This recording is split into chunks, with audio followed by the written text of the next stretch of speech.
welcome to a weekend warm-up ahead of the Brazilian Grand Prix, and I cannot believe it, Lawrence Barretto, this is the penultimate race weekend of 2022. Where has the season gone, my friend?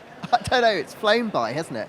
I always love coming to Brazil because it does mean that you've hopefully had a good season behind you. Christmas is coming up and I love Christmas as well, but also the atmosphere here is incredible.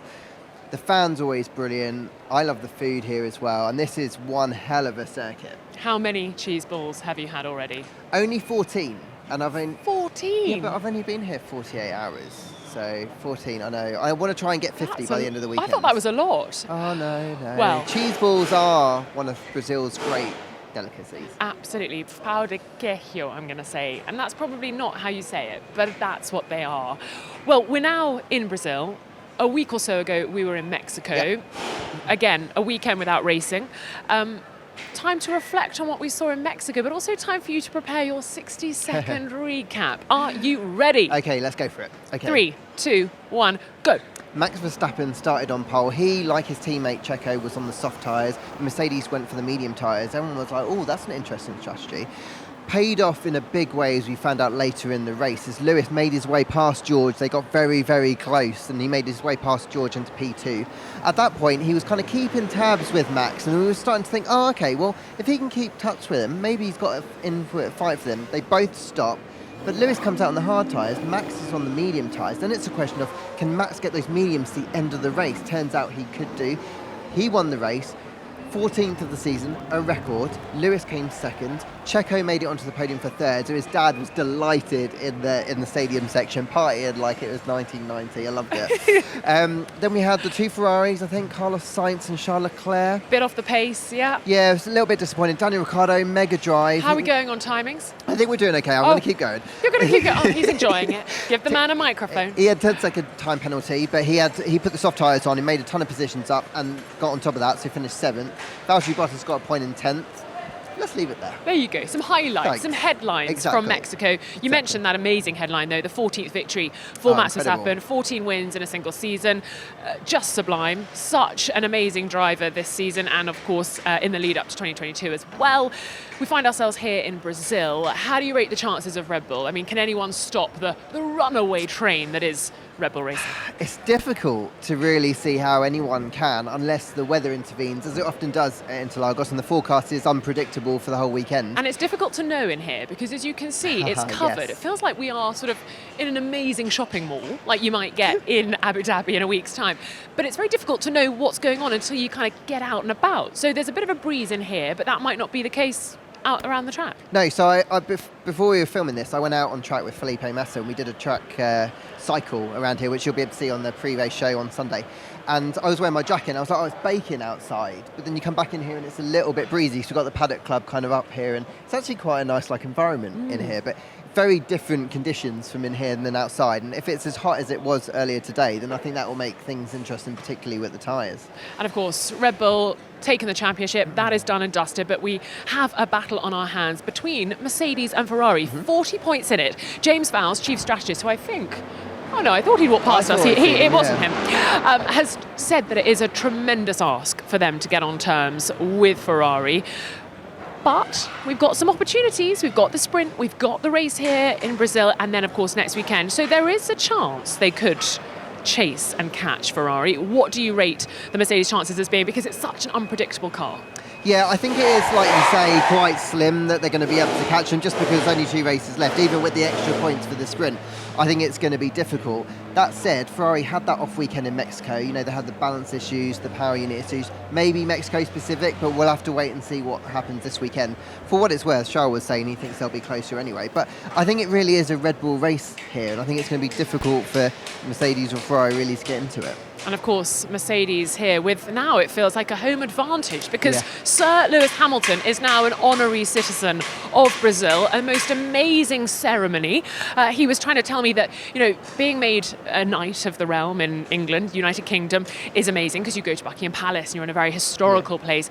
But this was in Congress. It was a very public sort of moment, and he said it was just so touching to have so much love shown to him by the Brazilian fans. So perhaps that's an extra little 10th, 100th here around this amazing track in Sao Paulo, Interlagos. But yes, Mercedes, I think, is a big job to do, but I think perhaps there's a little momentum shift at the moment for them. For sure. I think, talking to George earlier, like he was saying that they are much closer, or they have been in the last couple of races. I think this is a circuit that should suit them a little bit more than Mexico. Let's see how that plays out. But obviously Lewis was so mega here last year, came through the field in the sprint, then came through in the race and won the race. And he's got this special affinity with Interlagos, and he's always had that attachment through Ayrton Senna being his hero, and he seems to come alive around here. And wouldn't it be pretty mega if this was the race that he finally wins this year, to keep that record of winning a race every year? Oh, it would be fairy tale. Well, let's hear from Sir Lewis's teammate now, George Russell, also searching for that first win for Mercedes in 2022. The form of Mercedes over the last few races has been going in the right direction. Coming here to Brazil, do you reckon you're going to be in the mix this weekend with Red Bull and Ferrari? Yeah, I think Austin was good. Mexico was very strong in terms of performance. Unfortunately, the result wasn't quite there for us. Here will be probably somewhere in between, but I think the key one is Ferrari. They're a bit more of the unknown at the moment. Their performance seems a bit inconsistent. Mexico was a really bizarre weekend, how far off the pace they were. For sure you can be confident that Red Bull will have a strong package and they'll be the team to beat. And for us, we're just going to try and do our best, be ready to adapt to whatever the weather throws at us, and go from there.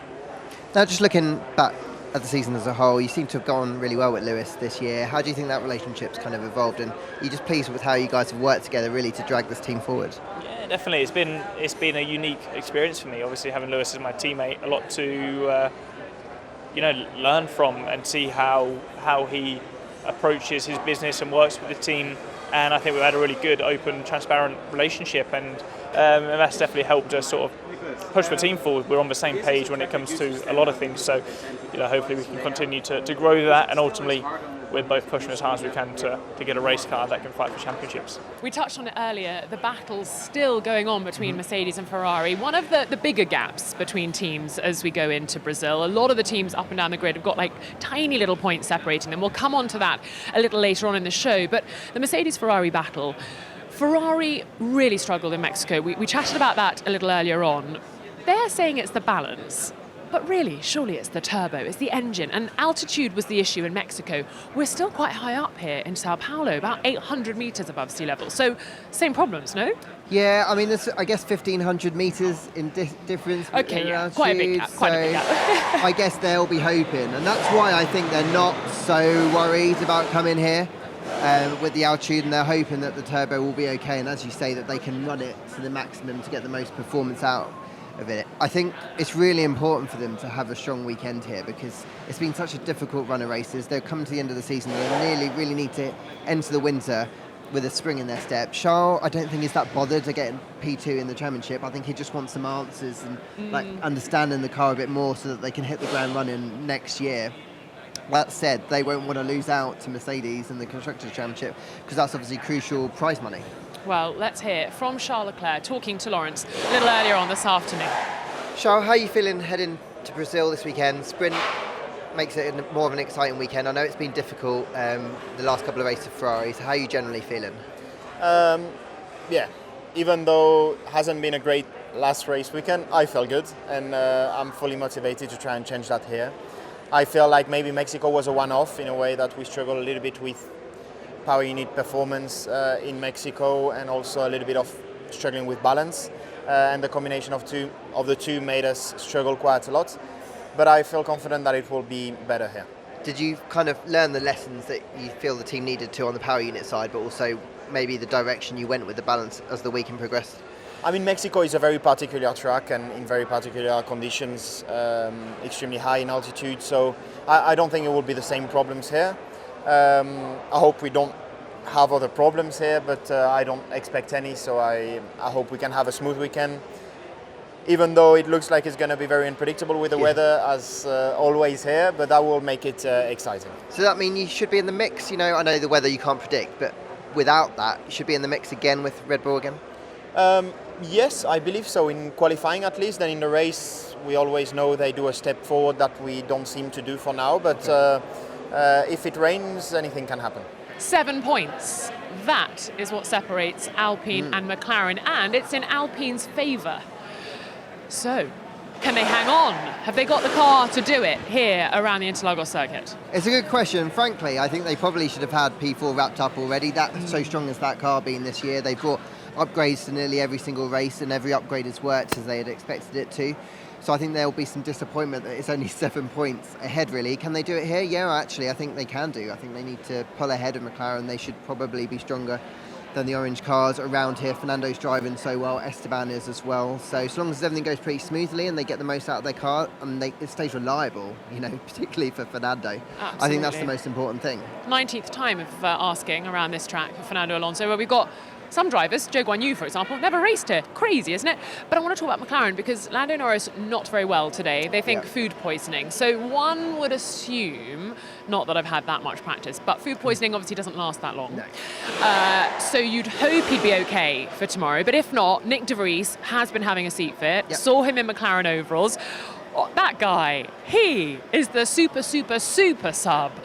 He could drive this weekend. Yeah, he's nicked that title from Nico Hülkenberg, hasn't he? It's the super sub. But what's that? So that's going to be his 4th different team he'll have driven this year, and that's 4 or is Mercedes it more than power that? Units as well, because it's Mercedes, Aston Martin, Williams, and then potentially McLaren. And AlphaTauri he drove, didn't he, as a little tester before they gave him the deal. Okay, so that's pretty impressive. He must not know who he is from one day to the next, the poor guy. But look, wishing Lando Norris a speedy recovery. Hopefully it is just a quick 24-hour thing. And I'm sure we'll kind of keep you posted on F1.com. They're pretty confident, I think they'll be fine. But it still makes for great visuals, doesn't it? Nick de Vries having a seat fit in the McLaren ovals, looking great. And of course, a little bit of a stressful run into the weekend for McLaren, when, as we've said, they are fighting tooth and nail with Alpine. Fernando Alonso in high spirits. I think he loves this place. A lot of memories, some bad ones, some good ones, some incredible ones. Let's hear from Fernando Alonso ahead of his 19th race here at Interlagos. I imagine some special memories come back when you drive in this place. What comes to mind? A lot of things, for sure. The 2 championships that we won, but the championships that we lost as well. An accident in 2003. A lot of things happen always here in Brazil. So, it's a special place. Sprint format this weekend, so anything can happen. Yeah, often throws up unknown sort of circumstances and characteristics. How are you going to play it though? Because there's more opportunity and therefore there's more risk. And that battle's pretty tight between you guys. Yeah, but I think it's an opportunity more than a threat at the moment. And we are surely, looking to the sky as well. The forecast probably is the most worrying thing, if we are not prepared for any wet at any point in the weekend. But apart of that, I think it should be straightforward. We have another tight battle on our hands, Lawrence. Aston Martin and Alfa Romeo, 4 points separating them, and Alfa Romeo heading that one currently. Aston Martin, do we think they've got a race car around this track? We know that they're stronger on a Sunday. Should we? I like this. It's almost like a Christmas jingle. There's all sorts of sounds in this paddock. Which is what Formula One is about. But wherever we go, new sounds find us. Aston Martin, go back to my initial train of thought. We're back. A race car, probably better than a quali car. Yeah. And this track, you can overtake. You can. So actually, Lance and Seb should feel fairly confident about wherever they start to make up some places. Definitely. Aston Martin, to be fair to them, have really turned things around in the last 3 or 4 races. They've really been pushing with development, trying to get the best out of this car. They've thrown everything at it, and it's worked. And they've got a car now that should be competing for points at Grand Prix, which is a massive turnaround to the start of the year. And actually, if I was Alfa Romeo, I'd be a little bit worried about Aston Martin coming on this kind of charge. That said, Alfa Romeo brought a couple of updates themselves. They haven't quite got the most out of that package. So actually, it should be a really exciting battle between the two. Valtteri back in the points in Mexico after a long run out. I'm excited to see how these two are going to fight, because I do think they're going to be quite close together this weekend. Definitely. I think that upgrade at Alfa Romeo has given them a cause to be excited and optimistic about this weekend. And of course, Zhou Guanyu never raced here, so he's very excited to take on the Interlagos circuit. And I had a chat with him earlier on in the media pen. Wow, you're in Sao Paulo racing as a Formula One driver. What's it like being here? Yeah, I actually arrived quite late, so I haven't gone around the city yet, but most of the drivers love it when they are here, so hopefully I'll be the next one. And then, the track is actually quite unique circuit, a lot of slow speed corners and the changeable conditions, so exciting for what's coming, but definitely there'll be plenty of homework to be doing tonight and tomorrow just to be get ready for qualify, because one session straight into quality is not an easy one. That is going to be hard for you, but the car does seem to have a turn of pace now. Do you think it's enough to take on this circuit? Yeah, I feel like, let's say, minimum goal is try to put the car into Q2, both cars. And then every weekend, it seems like for Austin onwards, we had a chance to fight for Q3. So hopefully, maybe this will be the one that we can put both cars in there.